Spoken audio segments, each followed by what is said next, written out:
We will continue with the lipoxygenase pathways, which is for the synthesis of licotins and lipoxins.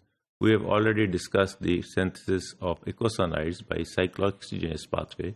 We have discussed that there are three pathways. One is P450, the other is cyclooxygenase, and the third one is the lipoxygenase, and we will continue with this pathway in this module.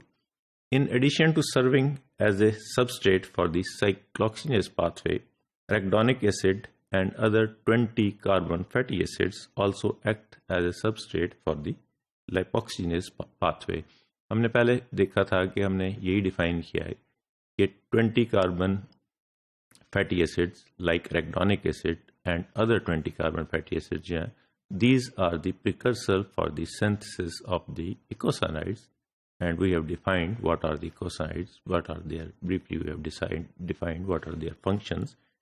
And so this, like for the lipoxygenase pathway, the 20 carbon fatty acids, arachidonic acid is again the precursor, and the other 20 carbon fatty acids are used for substrate for the production of these eicosanoids. In contrast to the products of cyclooxygenase pathway, which are cyclical, products of the lipoxygenase pathway are linear. हमने cyclooxygenase pathway में जो कुछ बना था, जो eicosanoids बने थे, हमने देखा था कि वो cyclical है. उसके अंदर एक रिंग हमने देखा था कि जो है ना एक्सट्रीम लेफ्ट पे एक रिंग है जो 5 कार्बन भी हो सकता है, 6 कार्बन भी हो सकता है. लेकिन यहाँ पे हम लाइपोक्सिनेस पाथवे में जो eicosanoids लिकोटीन्स बन रहे हैं या लिपोक्सिन्स बन रहे हैं, these are mainly linear, these are not cyclical, and we will see in detail in this module. Similar nomenclature rules are followed for the licotins and lipoxins. जिस तरह उसमें हमने जो है ना साइक्लोक्सिनेस पाथवे में डिफाइन किया था कि जो लिकोटिन्स जो बनेंगे उसमें इकोसानाइड्स वो सीरीज 1, 2, 3 होंगी डिफरेंट, जिस तरह थ्रोम्बोक्सिन, ए prostaglandin, prostaglandin E1, E2, E3, E4. तो यहाँ पे भी नॉमेनक्लेचर सिमिलर ही रहेगा, लेकिन इसमें हम सीरीज वहाँ में देखा था प्रोस्टाग्लैंडिन्स को स्टार्ट किया था prostaglandin E, prostaglandin E1, E2, E3, लेकिन यहाँ E1 और E2 या 1, 2 सीरीज जो है उसको हमने 1, 2, 3, 4 सीरीज कहा था. लेकिन इस केस में जो है ना वो 1, 2 सीरीज मिसिंग होगी, हम स्ट्रेट अवे 3 से जो है ना उसका नॉमेनक्लेचर स्टार्ट करेंगे. So except there are no series of 1 and 2, 1 और 2 की सीरीज यहाँ मिसिंग है. जो इस लिपोक्सिनेस पाथवे से जो भी इकोसानाइड्स बनेंगे उनको हम 3, 4, 5 and 6 and so on कहेंगे. The series starts from the 3. The eicosanoids synthesized in the lipoxygenase pathway from eicosa tetraionic acid have 3 double bonds. Similarly, from arachidonic acid, which is having 4 double bonds, and from eicosa pentanoic acid have 5 double bonds.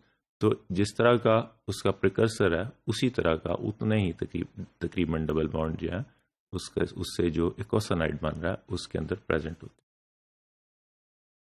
The lipoxygenase enzymes catalyze the incorporation of an oxygen molecule onto a carbon atom of one of the several double bonds of arachidonic acid, forming hydroperoxy group of these positions.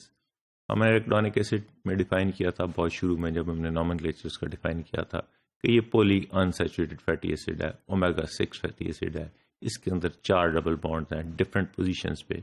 तो in different positions पे जहाँ जहाँ double bond है वहाँ हम कहते हैं कि हाइड्रोपेरोक्सी, विच इज़ यहाँ लिखा हुआ है डबल OH ग्रुप या OOH ग्रुप या 2 ऑक्सीजन के साथ एक H ग्रुप जो है ये ऐड होता जाएगा.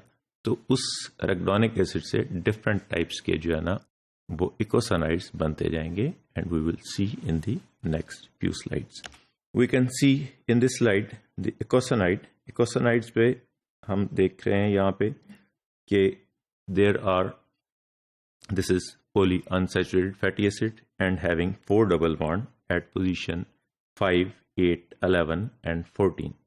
अब यहाँ पे एक्सट्रीम लेफ्ट पे अगर हम देखते हैं तो यहाँ पे 5 लिपोक्सिजनेज जो है ना वो एंजाइम यूज़ हो रहा है और वो बना रहा है 5-HPETE। अब ये 5-HPETE क्या है? This is 5 hydroperoxyeicosatetraenoic acid. 5 क्यों है कि 5th पोजीशन पे इस पे हमने 2 ऑक्सीजन और 1 हाइड्रोजन लगा दिया, या 1 ऑक्सीजन और 1 हाइड्रोक्सिल ग्रुप लगा दिया। इसी तरह अगर 12 दरमियान में जो आपको डायग्राम नज़र आ रही है, ये 12 लिपोक्सिनेज एंजाइम है जो एक्ट करेगा एराकिडोनिक एसिड पे और 12 HPETE और 12 हाइड्रो परऑक्सी इकोसा टेट्रायोनिक एसिड बना देगा।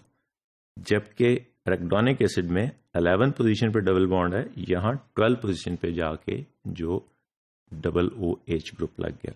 इसी तरह एक्सट्रीम राइट पे आ जाएं तो 15 lipoxygenase is the enzyme which produce the 15 HPETE।